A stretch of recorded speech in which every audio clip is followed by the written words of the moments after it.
ဝေဒနာသုံးပါးပေါ်တိုင်းဒုက္ခချမ်းသာတာပေါ်လဲအလုံးပฏิသပါဒုက္ခဆင်းရဲတဲ့ဝေဒနာတွေပေါ်လာလဲဝေဒနာပေါ်ပြီးလို့ပฏิသပါဒုက္ခဝေဒနာပေါ်လာလို့ရှိရင်လဲဝေဒနာပေါ်လာပြီလို့ပဲ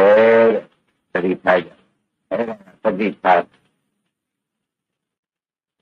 ဗမ္မာနာကာရပฏิသတိပညာနဲ့လိုက်အောင်လေဆိုတော့စကားဘောရာယံသိမနေနဲ့ဟောပေါ်ပြီးတဲ့ကာလပြတ်တာပဲကြောင့်ပြီးလို့ချင်းဗမ္မာနာပညာပါတယ်လို့ဆိုပါတယ်ဘောရာယပฏิထားတဲ့ပฏิအပြည့်ပါညာကလိုက်နိုင်လို့ချင်းပညာလို့မှတ်တယ်ကြပါဝိနာဘောရံပฏิထားတဲ့ပฏิထံနော်ဝေဒနာလေးပေါ်ပြီးပြတ်သွားတာကိုဉာဏ်ရှင်းနိုင်လို့ရှိရင်သံဃာနာဆိုတာပညာကောင်းပြီတဲ့ပေါ်တိုင်းသိရင်ပတိအပေါ်ရပြရသိရင်ပညာပေါ်တိုင်းသိရင်ပတိလို့မှတ်လိုက်သမှာ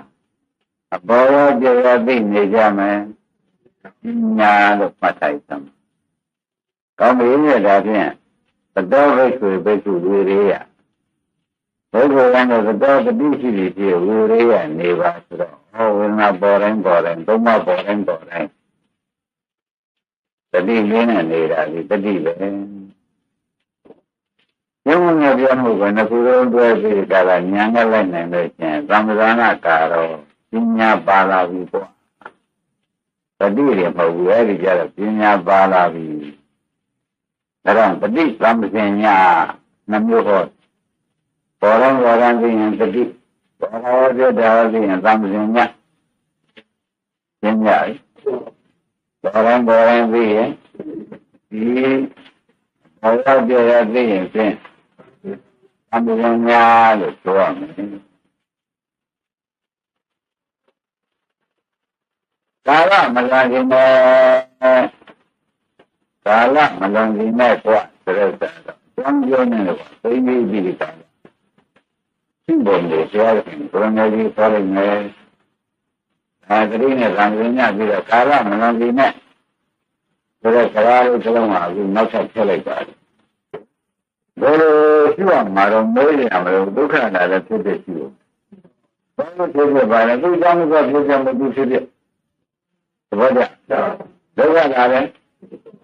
မနေ့ကဖြစ်ပြသွားပါလေဒီကောင်းတဲ့ပုဂ္ဂိုလ်ကချိုးရမလို့ညိုရဘုရားဝင်လာလည်းဘယ်လိုလုပ်ကြမှာဒီပြည့်ရှိရမယ်။ဒါပေမဲ့ကားလို့ရှိတယ်ဘယ်လိုညာနဲ့သိနေမှာဒီကောင်းတဲ့ပုဂ္ဂိုလ်ကဖြစ်ပြမသူကလည်းဖြစ်ပြသေးတယ်။ဘောကြဒီလိုရှုပြီးကြတာနေရာကြီးရှင်းတယ်အနုတ္တသုံးပါးနောက်ကကုံသေးပါဘုရားအဲ့ဒါပြိဿတော်ကသုံးမျိုးမပြောက်ဘူးပြိဿတော်ကသုံးမျိုးပြတ်တော့ဘုရားကံဘုရမေကြီးကပြိဿတော်ကပြတ်တဲ့အချိန်မှာဘုရားဖြစ်တယ်ရှင်းမယ်ကာလဝင်လို့ရှိပါ